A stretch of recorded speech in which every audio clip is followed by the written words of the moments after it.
Hey, I'm Richard Jaffe, and this is the Injury Law Podcast channel, brought to you by the Law Office of Cohen and Jaffe. If you've ever had questions about car accidents, slips and falls, trials, or how injury law really works, you're in the right place. We're diving into real stories, real cases, and everything in between. Let's break it all down, one story at a time. Hello and welcome, everyone. Thanks so much for tuning in to this episode of a podcast. I'm Rich Jaffe. I'm an attorney and I'm a partner here at the Law Office of Cohen and Jaffe, LLP. And today I'm going to be talking with my good friend Million. How you doing, Million? I'm doing well. How's everybody out there? It's always wonderful to be here. And, Cohen Jaffe, I hear good things all the time.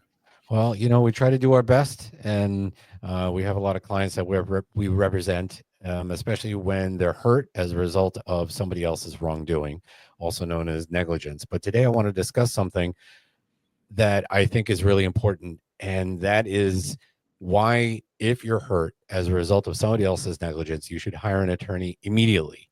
Don't wait and say, I'm going to wait next week, I'm going to wait next month, I'm going to wait next year. It's important that you hire a personal injury attorney immediately as a result of the fact that you're hurt after an accident. So there's quite a bit of reasons why, and we're going to go into that. And I would say the prevailing reason is because you're going to get taken advantage of. So, you really have to watch yourself out there, especially with insurance companies who make people like me the bad guy, but in reality, they're pretty bad themselves. So the prevailing wisdom would be not to wait, but I guess a lot of people do wait, huh? Is that like a thing you see? Do people come to you and be like, "Oh, this happened like 2 years ago," or what is the deal with people? Why do they wait? What makes people hesitate in this situation? Well, I got to tell you, I do get a lot of people that come to me or they'll call me and say, look, I had this accident and it happened about 2 years ago. And I listened to the facts of their accident and I listened to their treatment. And at the end of the day, 9 times out of 10, I have to tell them I can't represent you because there's been so many errors made at the beginning of the case. They didn't hire any attorney, but their thought process sometimes goes like this. Well, I made a couple of calls when I had the accident, and the lawyers told me that there's a 3-year statute of limitations. And for people out there who don't know what a statute of limitations is, it's the time period within which you have to bring a case. And if you bring a case after the statute of limitations, you're forever barred from doing so. But that doesn't mean you should wait until the very last minute or even a year before the statute of limitations to actually bring a case. And that's what a lot of people say. They say, the statute of limitations is 3 years in New York. So why can't you take the case? And I have to tell them because there's so many errors that were made. So in order to avoid those errors, you really need guidance. And it really should come not only from an attorney, but a personal injury attorney, meaning someone that knows what the heck they're doing, because personal injury law, you really have to be on top of it. It's always changing every single day. It seems like there's new case law coming down. So please don't hesitate. Some statute of limitations are really short, like 30 days from the time the accident happens, and that happens with no fault benefit. So if you're in a car accident and you don't apply for benefits within 30 days, then you could be precluded from getting benefits from your very own insurance company that you're paying a premium, and you can't get benefits. So please just make the call, hire a lawyer. And if you don't know a lawyer that does personal injury, you can call me. I'd love to take your call. I'd love to try to help you. You can always get me, by the way, at cohenjaffe.com, cohenjaffe.com, or you can call me at 516-358-6900. You can call me anytime, and I'd be glad to help. It's free advice. There's no reason why you shouldn't call, to be honest with you. Something that resonated with me when you were saying it was the longer that you wait, the more mistakes happen. And it just really kind of hit me because not only are there the changes, but there's so many just variables that can happen in that if you're going to be waiting that long either way, sometimes as things are developing, you're definitely going to want someone in your corner making sure that you are not making the mistakes. And you see that a lot with someone that always brings on an attorney, that we're mitigating client errors a lot of times. One of the things that we had discussed previously in our discussions was that when insurance adjusters get a hold of people, they can tend to be maybe a little unscrupulous, which I don't know if I believe, but that's what I hear. For instance, you call on the phone, how are you? Oh, I'm fine. You just automatically say it, but they'll be happy to use that against you. So there's all these little mistakes that you've been pointing out to me, and I'm like, hey, I just kind of see it. With that, okay, Yeah. what I'm curious about is when you're in an accident, everybody is always worried about, am I injured? Am I hurt? Is there something going on? If there's nothing immediate and, quote, like you say, oh, I feel fine, everything's fine, so on and so forth, you still should seek medical attention, even if you feel fine after the crash. Is that pretty accurate? 100%.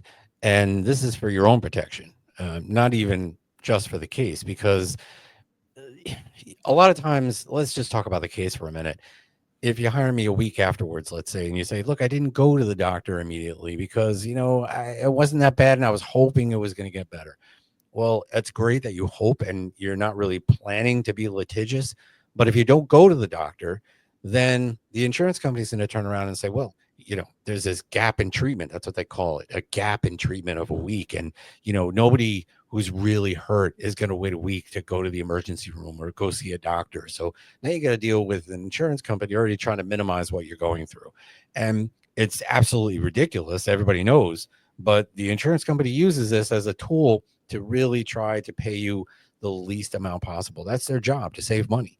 And my job is to make sure that you get compensated for your actual injury. But I understand. So let's say, it happens when you get older, and I probably just offended a billion other people because I'm getting old. But let's say you go out, you rake leaves, or you do something really active. You don't feel the pain right then and there. You'll feel it that night, or you feel it the next day, or even the day after. And that's a lot of times what happens with a car accident. So, you have the accident and you're feeling okay, sort of, at the scene of the accident because your adrenaline is taking over. But then as time goes on, you start to get hurt. And that's when you want to make an appointment with a doctor instead of going to the hospital or going to a doctor right away. So my advice to you would be immediately go make an appointment for a doctor at least, or go to the hospital to get checked out. You might not even feel a fracture at the time the accident happens, but it's a really good thing to go to the hospital and get that checked out. So it's very important that you get advice from a personal injury attorney who's going to guide you through the system. And that's one of the things that they're going to guide you towards, is getting treatment immediately after the accident, because you don't know what's wrong with you. And you really should leave that to the medical professionals.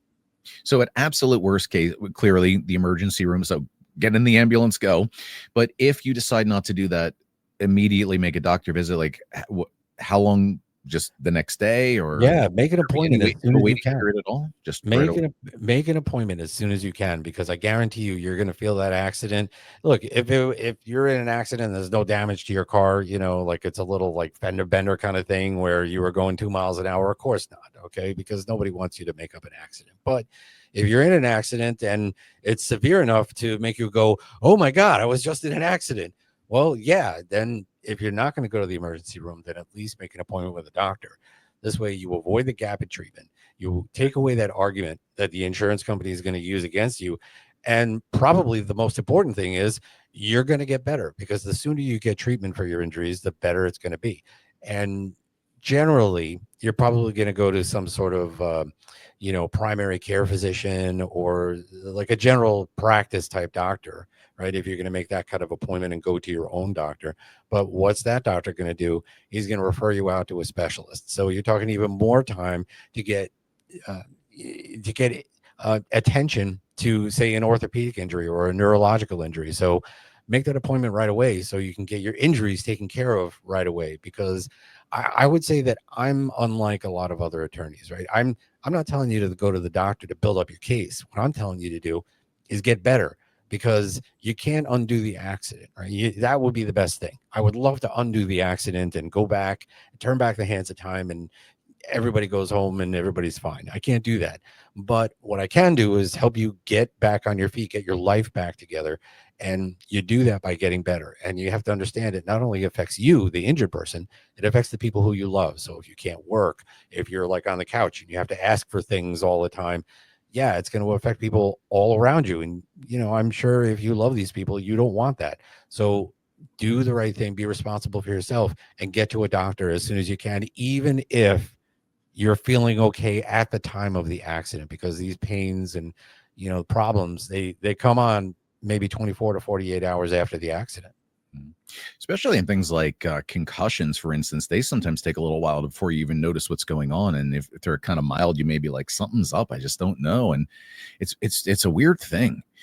So in that same vein, we were just talking about insurance companies, because again, I'm sure they're very, on the up and up with all this stuff.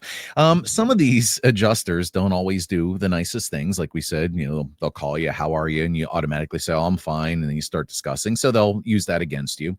But I would assume that they do this as they're living their job many years. And at this, they haven't really, not much they haven't seen or heard. So they got a nice bag of tricks that they can use to sort of, tilt things in their favor.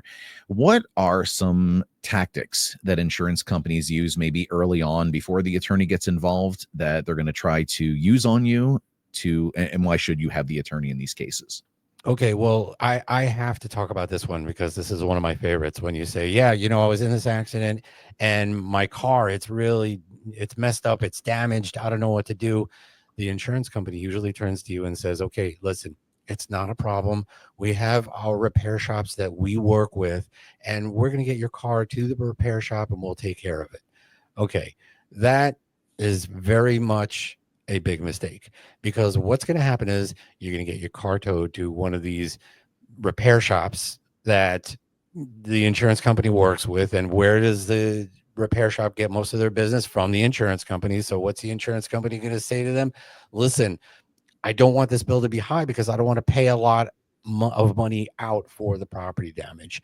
So magically, the repair shop will overlook some pieces of damage that maybe they can get away with. Or if they're going to repair it, they're going to use inferior parts. So you don't know this because maybe this is your first accident, but the insurance company is talking to you very nice, very sweet, and trying to be your friend. And they're going to talk you into going to one of these repair shops, and it's probably the worst thing you can do. They'll even go as far as saying, look, if you go to our repair shop, there won't be any storage fees. And, I know you have a deductible, and, we'll see what we could do about the deductible. It's not worth it. Make sure you go to a reputable repair shop if your car is actually damaged in the accident. Don't believe the insurance company, because really they're not on your side, despite what the commercials say. That's one of my favorites. It's one of my favorite things that they pull all the time. So we're not in good hands then? No, and they're not on your side. You're not in good hands. The only hands that they have are the ones that are going to slap you upside the head. I always, in my experience, what I've always gotten a good hearty chuckle out of is anytime that there's been something minor, let's say, or some kind of repair that insurance would have handled, they get it to their shop, a place you never heard of, tucked away somewhere I didn't even know the street was in this town, right? And let's say my deductible's $500. Well, all right, well, I'll call you in. My bill just so happens to be $499.74. I'm like, are you kidding me? Are you kidding me? Seriously? Oh, well, we work with them all the time. I'm like, you know what? And it just drives me nuts because it's so transparent. It's like, I know what you're doing. But even in that, with the adjusters and the insurance, they not only do this kind of stuff, but they're real quick about it too. They don't really hold or wait. As soon as they hear about it, they're jumping on this like a dog on a pork chop. So how is that kind of a red flag when they're being overly helpful, overly eager? There's got to be something bad there. Okay, when who's sang the famous song, right? Neil Diamond, right? Love on the Rocks. When they know they have you, then they really have you, right? One of his crazy songs he's singing. I love Neil Diamond. But yeah, when they have you, they're going to try to get you in and out and have you sign papers as soon as possible, because they know the longer it takes to process the claim, then that's more time for you to call a lawyer. They're not being fast. because it's good customer service. They're being fast to save money. So they could try to convince you otherwise, but I'm telling you what I'm telling you. Let me give you a for instance, okay? If you're in that car accident and you get your car towed to John's repair shop and you decide, okay, I'm not going to call a lawyer, I can do this all by myself. What you're not going to know is something like if you have a baby seat in the car. I don't care if there's a baby. Well, I do care if there's a baby in there, but Yeah. if there's, regardless of whether or not there's a child in the car seat, if that car seat was in an accident, then don't reuse the car seat because the Right. structure of the car seat is compromised, Mhm. and Yep. insurance will cover that baby car seat. So you got to know these things. But if an insurance company gets you in, gets you out, and you sign the papers, they say, well, you made the claim. You made the claim, or even a towing bill. They like to try to stick you and say, you're going to have to pay your own towing bill.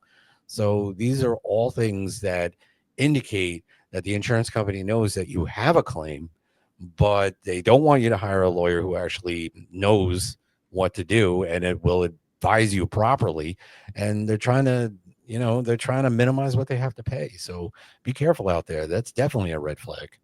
So an attorney is going to be able to not only help you through that, review your policy, which a lot of people don't do, as we've discussed in the past, but there's going to be other benefits that is in your insurance policy that you might not know about. Clearly, they're not going to share it with you, but like for the car seat thing, but what other kind of benefits do people see that an attorney will point out that insurance would casually forget about? Okay, so this is a great topic. Okay, I'm really happy you brought this up because how many people out there after they pay the bill say, okay, let me read this gigantic policy of like 50 pages. No, they don't do that. What they usually do is when they get it in the mail or even online, they'll print out or take out the insurance certificate and they'll put it in the glove box because, okay, they're protected and all they know is this is how much it costs me. And I don't blame you, but there are a lot of benefits in an insurance policy, a car insurance policy in particular, that you may not know about.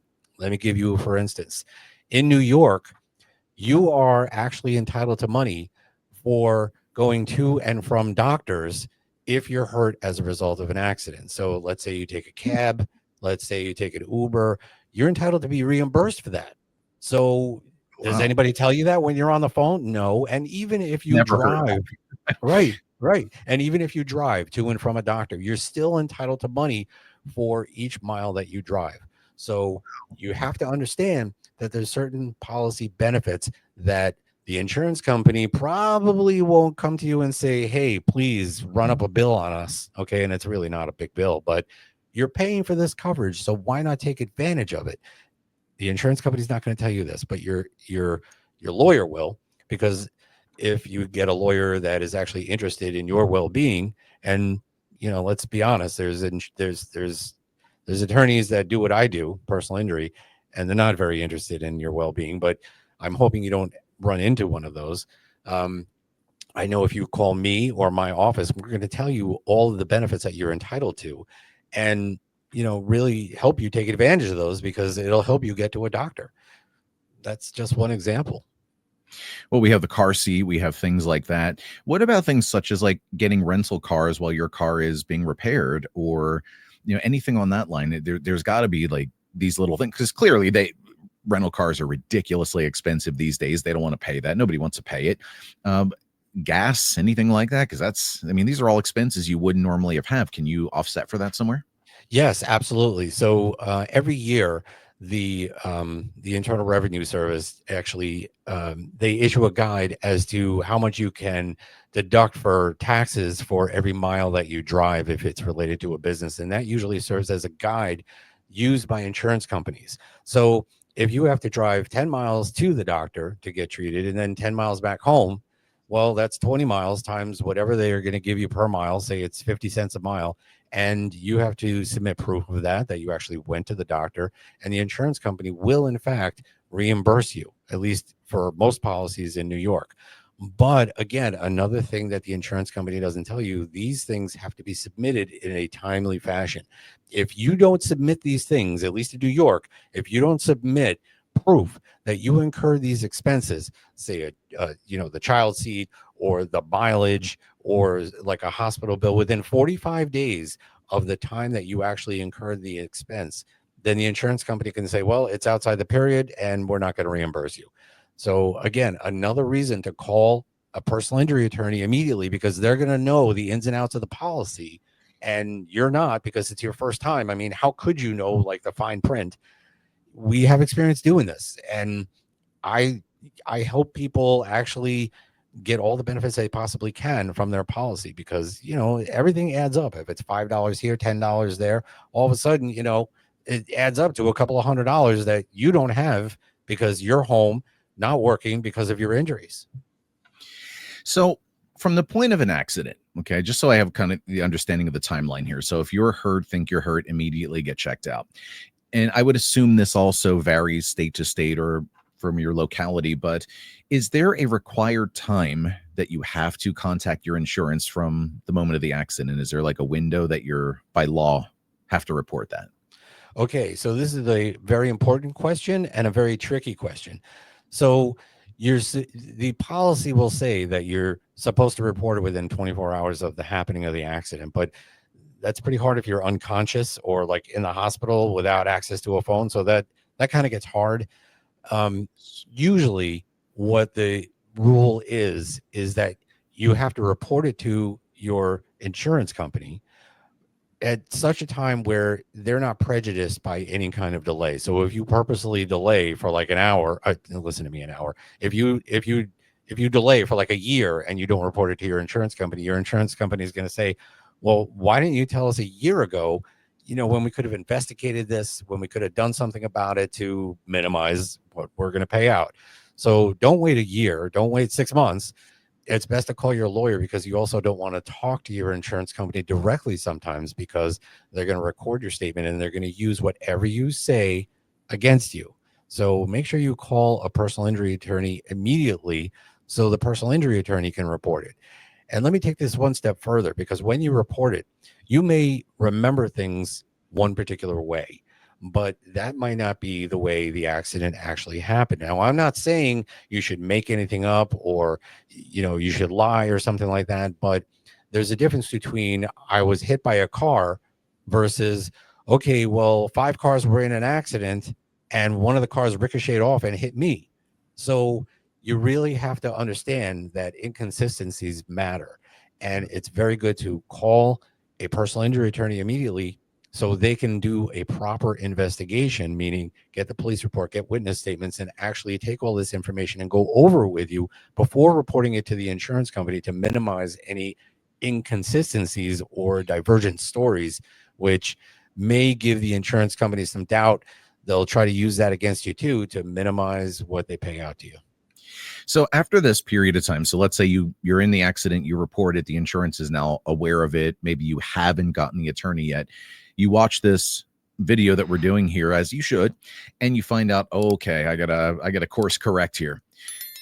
When they reach out to you and they're on these recorded lines trying to get evidence and information, what should you say? Like, should you actually say, I'm thinking of getting an attorney? Like, does that change the game in any way? Or how do you stall them, I guess? Like, well, if you have an accident, I'm hoping that you let your attorney do the talking, that you retain an attorney immediately and prior to talking to even your own insurance company. Now, it's important that you actually cooperate with your insurance company, but there is a difference between cooperating with your insurance company with an attorney and not with an attorney, because the insurance company is going to try to ask you things that they may or may not be entitled to, some information.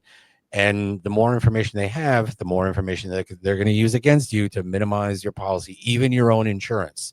So please talk to a personal injury attorney immediately before talking to the insurance company. It's a big, big help. So the insurance company will, once they're involved, they're going to start their investigation, and they're always looking for things. They're looking for all these key points that help them and benefit their side of the story. And then there's also things like evidence as to what happened in a particular accident. So by jumping on quickly with legal action, how do you keep things like the key evidence in these situations from like getting lost? Or how do you keep the evidence staying pertinent and helping your case? Also, this is a really important part to understand as well. Once we know about the accident, we jump into action. I have a team of investigators, all of whom have connections to local and national law enforcement. And we'll go out there, start taking photos, start interviewing witnesses, because everybody knows the more time that goes by, witnesses will disappear, or they'll forget exactly how it'll happen, or somebody will talk into their ear and say, listen, don't say anything because you're going to get subpoenaed or something like that, and put some false information into their head. So if you call an attorney immediately, and the attorney can then hire an investigative team immediately, then we can capture some of this evidence that we can get from the witnesses, meaning witnesses statements and photographs and anything else we can. So that's one part. Another part is videotapes. Everybody has videotapes now, right? People with cell phones and cameras for security for buildings. The problem is that many of these cameras are programmed to rewrite over the prior days or the prior weeks, Right. because they only have a certain amount of memory in the little chip. So if you want to capture what's on that video, then you better hurry up and pull the chip out so you can copy it. Because if you wait a day, a week, a month, or something like that, it's not retrievable. And video is really important. Same thing with things like skid marks. Okay, so skid marks are very indicative. And if there's a good rain, some of those skid marks actually might disappear. Or if you have snow and they have to salt and sand, well, how are you going to find it now? Right? So you really got to get out there really quick. And there's other things that happen in an accident, like there's certain markings that happen in the roadway when a car stops suddenly and the front end dips and puts a dent essentially into the roadway. You want to capture that before anything else happens. So all these things indicate that it's much more beneficial to contact a personal injury attorney sooner rather than later. Do not wait. Please act immediately. I just think of certain things that like I've been through in the past where we've had car accidents where we were hit by somebody who was not a citizen, for instance, or someone who didn't have insurance was another case. And, if you call your insurance company and you say, hey, I need you to help me out here, this guy, they're not really eager to help you with that. But that's another real interesting part where an attorney can help. They can get you that additional funding that you didn't even know about, and clearly the insurance company is not going to tell you about, especially for cases where maybe it's done in a crime, maybe it's done by somebody who's not supposed to be here, or underinsured, not insured. So that's also a huge element of having a professional do this for you, I'd assume. Yeah, so there's a lot of misconceptions out there about what insurance will and will not cover. Now, my job as a personal injury attorney is to get the most money possible for my clients to compensate them for the injuries that they have and that they've been through. Sometimes that means only pursuing a negligence claim as opposed to what we call an intentional tort claim or a crime, because believe it or not, insurance companies will not cover you if a crime is being committed. So that means that if you're hit by a drunk driver and you keep screaming without an attorney to the other insurance company, that guy was drunk, he was wasted, and he got arrested, and he had to do some jail time. Okay, well, great. But the problem is now you just vitiated your claim, because that is a crime. And if you are hurt when a crime is committed, well, that's a big problem, because the insurance company is not going to cover that. So you really got to know what you're talking about, and you really have to let your attorney be able to present it in a way that it will be covered. So maybe the drunk driving was a crime, but the act of going to a bar and drinking, maybe that was the negligence, or maybe there was another reason for the actual accident, or maybe there really isn't some sort of evidence that the man was drunk. So you got to be careful what you say and how you present things if you really want the right coverage. In addition to health and injury that we've kind of discussed already, the next natural thing that people think about with our love affairs of cars and motorcycles is damage to our vehicle. And we got into a little bit about how the insurance will, use their shops and so on and so forth. But what do you also provide as far as damage in terms of, sometimes they may want to total a car instead of fixing it, and you want to keep the car, whatever the case is. So how does it help in the damage realm of things outside of what we discussed earlier? Okay, so when you have damage to your car and the insurance company says, look, I want to total it, and that's really not your goal to total it, well, there's certain arguments that you can make, but you're probably only going to know this from an attorney because it's not in your policy and it's probably nowhere online. But I will tell you a couple of secrets that usually the insurance companies use, and it's called the 60% rule.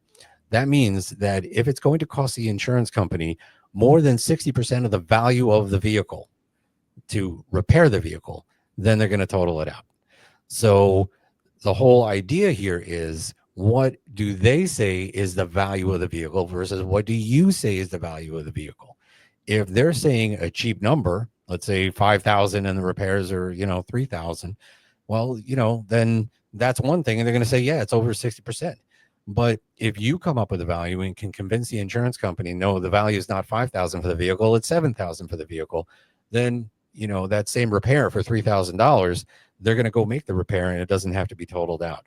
But you have to know how the insurance company works and how they actually evaluate the cars. And your personal injury attorney really should know these things and be able to gather evidence with you to present to the insurance company to really hike the value of your car up, if that is your goal, to keep your car and not total your car.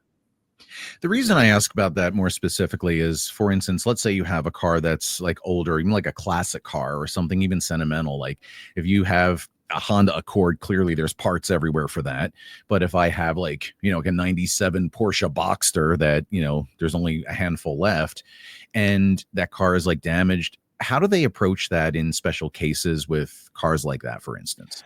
Yeah, well, that's going to be a separate rider on your car, and I'm hoping that you have the proper insurance for that, because if it's a classic car or a collectible, there's different policies for that. So hopefully you got to an insurance broker or agent who realizes that fact and you have the right insurance. And if you don't, then you might have a problem on your hands, and you really need to talk to a personal injury lawyer, even though this doesn't have to do with injury to your body, but it's something that's really important to you. But again, if you hire an attorney immediately, they really can handle this stuff and get a jump on the problem and do the research for you, and then be able to present it to the insurance company, who will pay or will not pay. Because if they say, well, it's a classic car and you didn't have the insurance rider for this, then they're not going to pay anything. But if you convince them otherwise, then you have to know how insurance companies think. If you are able to collect enough evidence and present otherwise to the insurance company, then you'll probably get, a payout on the policy.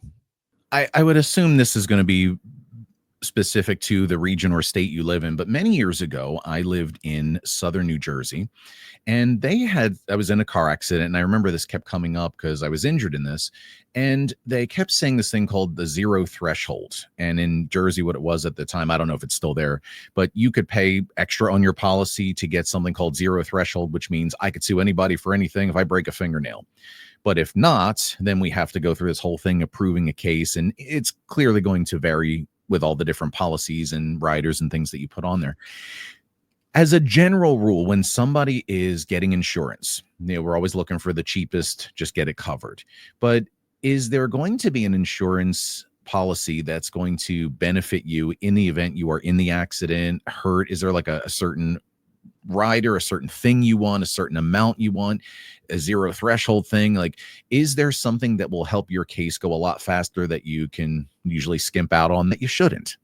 Well, the best thing to do is to have your policy reviewed by a personal injury attorney who can actually go through the policy with you, probably better than a broker or an agent, and before you actually have an accident. Okay, nobody plans on going out and having an accident when they ride, in their car or as a passenger. But it happens. Obviously, it happens. Otherwise, I wouldn't be in business, and you really need a plan in case it does. So the plan should be to have the proper insurance before the accident happens. And if you come to somebody like me, myself, Rich Jaffe, you can always call me, email me, text me, whatever you want. You can have your insurance policy reviewed for free. And one of the things I always recommend is having what's known as uninsured motorist and supplementary underinsured motorist. And that's going to cover you if the person who hit you doesn't have enough insurance or has no insurance at all. And if you don't have this coverage, well, you're probably not going to collect at all. But these are some of the things that I can guide you to. And I could say, look, you really should spend more money here or more money there. You should always have as much insurance as you can afford. Now, I'm not saying that it's cheap. I'm not saying that it's easy to afford, but what you can afford, you should definitely buy. So at this point, we've covered a whole lot of material, meaning that we're in a car accident. We know right away medical treatment. That's the first thing. We want to get an attorney going in here. We want to let them deal with everything. As far as something you mentioned earlier, just caught my attention was you said that you have 30 days in New York, for instance, to file for a certain thing, that you have deadlines, I guess is more specifically. Are there any other legal deadlines that people need to be aware of to kind of encourage them, please don't wait, like on that same line? Yeah, there's plenty. The first thing is it's not strictly a statute of limitations, but if you don't apply for no-fault benefits in New York within 30 days, then you're going to have a very hard time getting them. And no-fault benefits covers things like lost wages, medical expenses, any kind of medications you need, that mileage to and from the doctor, things like that. So that's within 30 days. Okay. And within 60 days are certain municipalities that you have to file with. And if you don't file within 60 days, then you're never going to be able to file. And other municipalities are as short as 90 days.